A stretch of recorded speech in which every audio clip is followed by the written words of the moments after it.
This is the Movo DoubleMic. This microphone has a capsule in both ends, so this microphone closely resembles the Deity D4. There's a few differences that need to be looked at. First of all, it's got this lovely switch at the top for front and rear, so that's great.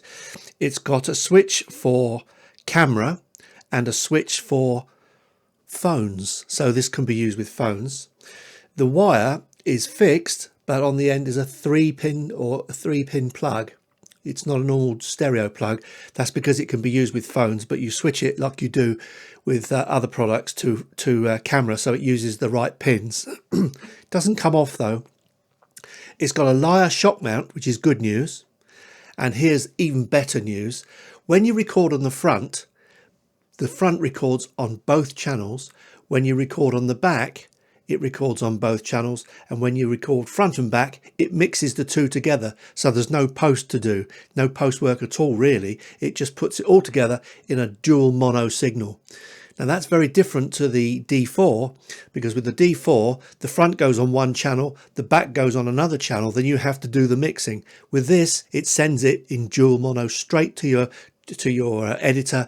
You really don't have to do a lot to it. It comes with two fluffy dead cats, just like the D4, but also it comes with two foamies to put on each end of the microphone. It's a highly directional microphone because it has a super cardioid polar pattern, and in fact it has also quite a low noise floor. If you're outside vlogging, very often you want to pick up the person on the front, and sometimes you want to pick up your own voice as well. Now, one of the little tricks we all do is we get the microphone and we turn it around so it's facing us when we want to speak into it, or turn it around that way when someone else is speaking. The only thing is if you're both speaking, that's a little bit difficult. What I generally do is I go over the front and I talk into the front of the microphone by holding my mouth, just putting my mouth just above the front of the microphone. That way you can get both of you in and it sounds reasonable that way. Failing that, you can just talk on the back of the microphone and EQ it later. But anyway, outdoors, you haven't got wall reflections and all that business going on. You've just got noise around you. So for outdoor stuff, you want a microphone that rejects side noise and hopefully rear noise as much as possible. This is the sound of the Movo being used just from the front, so only the front capsule is turned on. So I'm hoping that most other noise around me is being rejected, hopefully. So just to test, here are some specs for you. It's got a 3.5 TRRS cable, which is slightly unusual. Rycote lyre shock mount, 2 foam windscreens, 2 furry windscreens, and it also comes with a shell case, which is rather nice. Polar pattern is a super cardioid, it's a condenser of course. Frequency response is 45 to 18 kilohertz. Sensitivity is 32, minus 32 on the front, minus 44 on the rear, which means that the rear is slightly less sensitive, compensating for the distance that you are from the microphone. And the signal to noise ratio is quoted as 80 dB, which is really very good. So this is the sound on the front. I'm going to go round it. This is the sound that you get on the side of the microphone. Okay, this is the sound on the side. This is the sound that you would get on the rear, coming back round to the side, and I'm back round to the front again. When using both mics, both the front and the back together, what you can get is your voice plus the ambience in front of you. Now that's really quite nice. So instead of just having the voice in front of you with basically the ambience mixed in, all pre-cooked in as it were, what you can do is you can record them and record yourself, but you're keeping the ambience while you're speaking. So this shot is just a shot of me speaking behind the microphone, but I've got both mics switched on so that you can hear the ambience in front of me as well as me very, very clearly. I don't think this is going to make an awful lot of difference, but I've now got the front and the rear capsule on, so the rear will be picking up from the back there, but albeit at lower volume. Just to show that it's on, I'll go to the back. And now I'm speaking into the back microphone so you can hear that it's really quite clear. This is quite useful actually, because if you're standing behind the camera and you want to get your voice mixed with the ambient sound, then that's what happens is you go behind there and leave the front on, and that gives you the ambience. So for this shot, I've got both capsules switched on, so the front is working and the rear, and what I'm doing is I'm speaking into the rear and the front will be capturing ambience, which mixes my speech with what's going on around me. I can't edit this later though, because it's all kind of baked in, because what we've got here is two mono tracks put together, and they can't be separated once they've been put onto your camera or onto your recording device, because they're both working at the same time into both channels.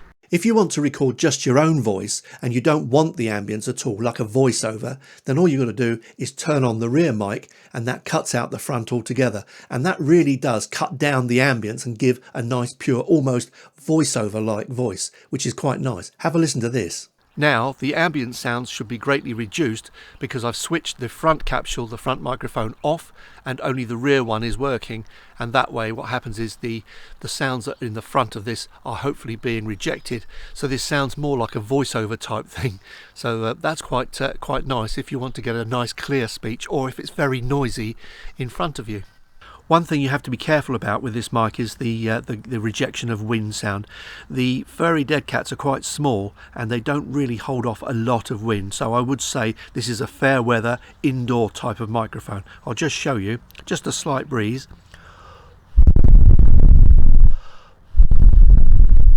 And now a hurricane. And especially at the top where the switches are. Now that's the thing, you've got to be careful with these microphones about wind, and that's the only thing I think that's a real negative with both this one and the Deity D4 actually. For typical filming in your front room or just in a normal room, you would want really only the front capsule put on. Now if you put both capsules on, the front and the back, so you can talk, the chances are you could pick up a little bit more reverb. So have a look at these two tests, one with the front mic and one with the front and back in my front room. This is the sound of the Movo in a typical front room, but you've got to bear in mind in a front room you've got walls all the way around here reflecting sound back into the microphone.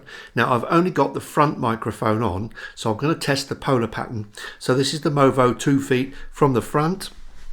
This is the Movo 2 feet from the left, from the right. Got the sides wrong. And this is the Movo 2 feet on the rear. So back to the side and coming round to the front. And hopefully now everything's back to normal. Bear in mind, indoors you're going to get reflections from walls. Now for this shot, what I've done is I've turned on the rear microphone. So if there are any reflections coming from behind, the rear microphone is going to be picking that up. So this is the microphone from the front with the rear microphone on. If I go to the sides, there might be a little bit of nulling, I don't know. But once I get to the back end, hopefully now that's actually picking me up. But now it's picking me up, the front microphone is picking reflections from over there. So when the reflections come back from over there, they're delayed, which causes a little bit of an echo, I would imagine. So going back to the front and going around here. Now I wouldn't do this in a front room. Front room, just the front microphone, unless you want to speak into it. Now here's the bit I really like, because if you're going to record yourself as well as someone else talking, what you can do is put a recorder close by to the person who's talking in front of the camera and switch on the back capsule only, so it doesn't pick up much reverb at all from the room. Have a listen. For this shot, I'm speaking just into the rear microphone, and the thing is now the front microphone is switched totally off and I'm speaking right into the rear. Now this I've found indoors is really good because it does actually cut down the amount of reverberation that's going on. So that's the sound of the microphone when just the rear one is turned on. Being a supercardioid, you'd expect this to have good rejection around it. So what I'm going to do now is try this thing in the kitchen, again with the front mic, with the front and back, which will give terrible results probably because my kitchen isn't great. And then I'm going to test it just using that back capsule yet again. This is a bad room, this is the kitchen, lots and lots of reverberation, and when you speak into a microphone even 2 feet away in here, you're going to hear the sound of the reverberation coming from the walls, and also don't forget a very hard floor.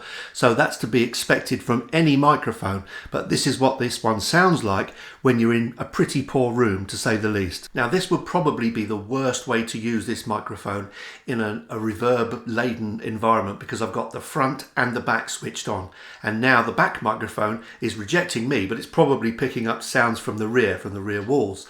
So this is possibly even more reverberant. This is something I wouldn't do indoors unless I really wanted to get two pieces of speech, front and back. I would normally just leave it onto the front or only onto the back. Now, this is quite a boring shot. It's just a kitchen cupboard, but I'm now behind the microphone with the rear microphone switched on. Now, in this position, because it's so close to me, it's very likely that the microphone isn't really picking up an awful lot of reverberation. The closeness of the microphone really cuts it out. So if you want to record in a very reverberant situation, it's better if you're talking behind the camera, really, or just get in front and get very, very close. The worst room in my house is the bathroom, and no one would want to record really in a bathroom. But what you may want to do is record in somewhere like a church or a big hall. That's when you're going to get a lot of reverb. So I often use my kitchen as a test for something that's going to work in a reverberant situation if I'm going to be working in a theatre or something like that. So where you're going to get a lot of reverb going on. So this is the sound of this microphone with the front capsule and the front and rear. This is the worst possible environment for any microphone, the bathroom. No one in their right mind is going to be filming in a bathroom. But now I've got the front mic on only, so hopefully it's getting control of it. As long as you can hear what I'm saying, I would be amazed if the audio is any good, because the reverberation in here is terrible. So now I'm going to try both microphones. Now I've got the front and the rear microphone switched on at the same time. Again, the worst possible thing that you can get, because now the rear microphone is picking up reverberation from the door and the shower door. So this probably is really, really echoey. This is not good. I wouldn't do this ever. Now the same place, but using just the rear capsule. Just have a listen when you use that rear capsule and it's close to you, how much of the reverberation is taken away totally. Now this is the sound of the microphone on the rear. Because I'm very, very close to it, at least now the reverberation in here, which is terrible, hopefully is now down to a minimum. Now if it's getting good audio in here, this microphone is doing extraordinarily well. I would never record in a bathroom, but you never know, you might have to record in something like a church, which has also got very, very bad reverberation. But get the microphone close and you really cut a lot of that down. At the moment, this microphone is only available, I think, in the US, where it's selling for $49, something like that. That represents fantastic value for a microphone that does both the front and the back. It'll pick up both the front and the back separately or combined. The thing is having something like this at such a good price makes it very difficult to resist, because this is a really good value microphone. I hope to see you next time. Cheers for now.